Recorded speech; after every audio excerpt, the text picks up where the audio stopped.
Okey, dalam kes yang melibatkan interference ni, kita akan belajar dua benda lah. Di mana you akan belajar proses in phase and anti phase ataupun kita panggil out of phase. Okey, contoh untuk yang double slit ni saya bagi contoh yang double slit. Okey, yang double slit maksudnya you ada dua slit dekat sini.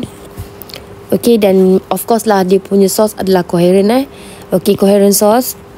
Sebab you nak hasilkan pattern yang cantik dekat sini, maksudnya stable interference pattern. So sekarang ni awak tengok betul-betul. Okey, kenapa kes ni saya cakap dia adalah kes in phase.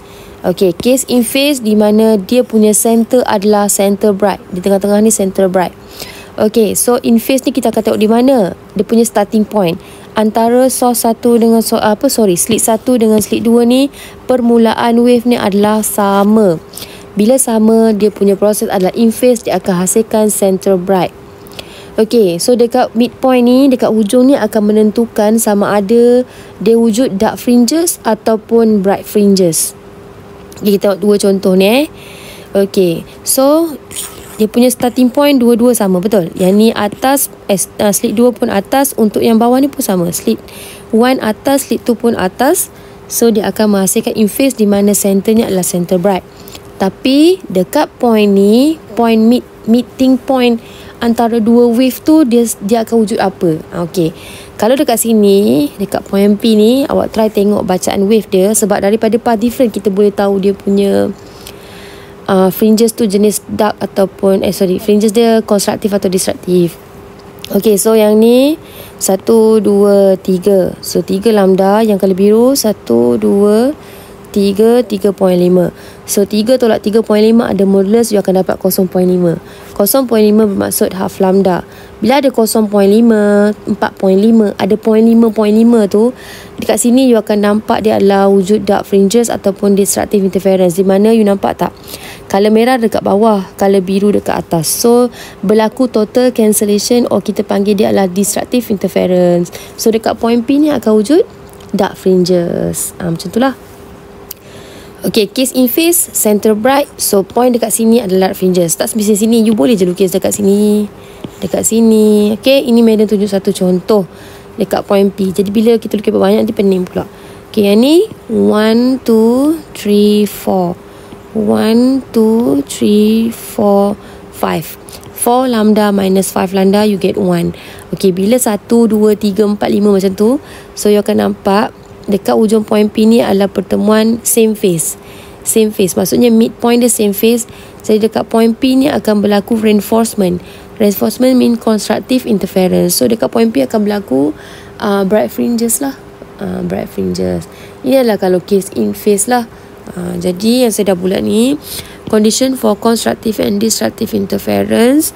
Untuk gambar raja saya yang ke atas ni, dia adalah case in phase di mana dia menghasilkan center bright, because starting point dia ni pada slit 1 dengan slit 2 adalah pada phase yang sama. Okay, so untuk constructive interference, path different kita adalah M lambda, because awak perasan tak, dia nombor bulat, nombor maksud saya 1 2 3. Jadi M ni adalah order, lambda ni adalah wavelength.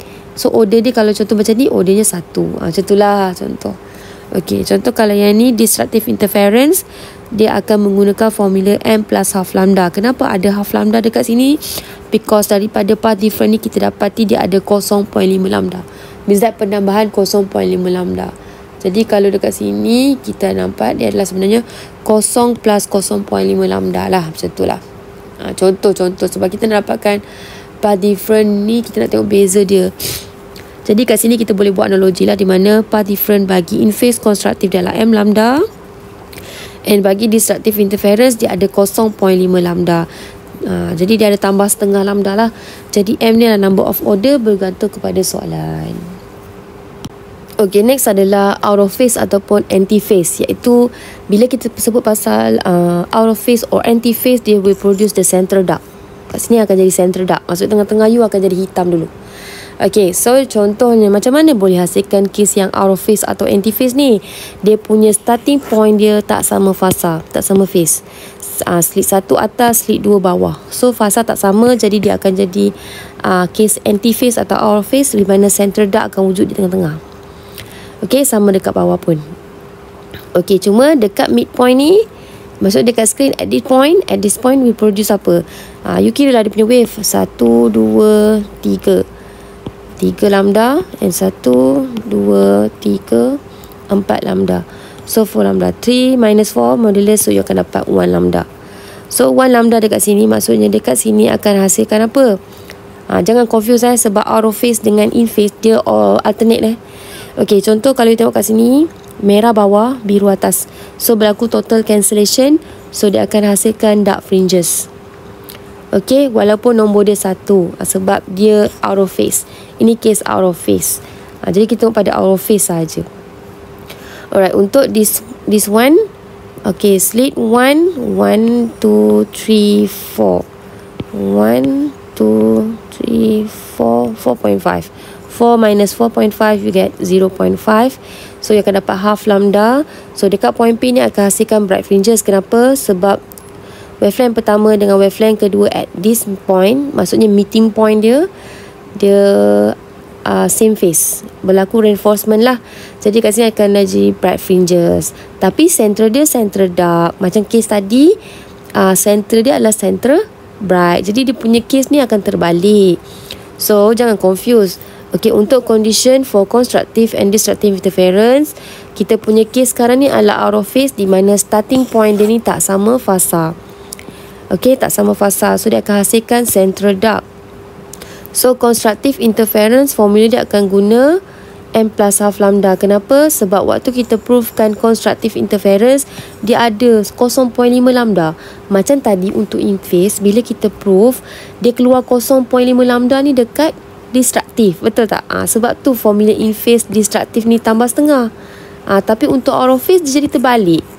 Terbalik sebab bila kita prove, bright ni akan terhasil, bright fringes ni akan terhasil kalau dia ada setengah lambda.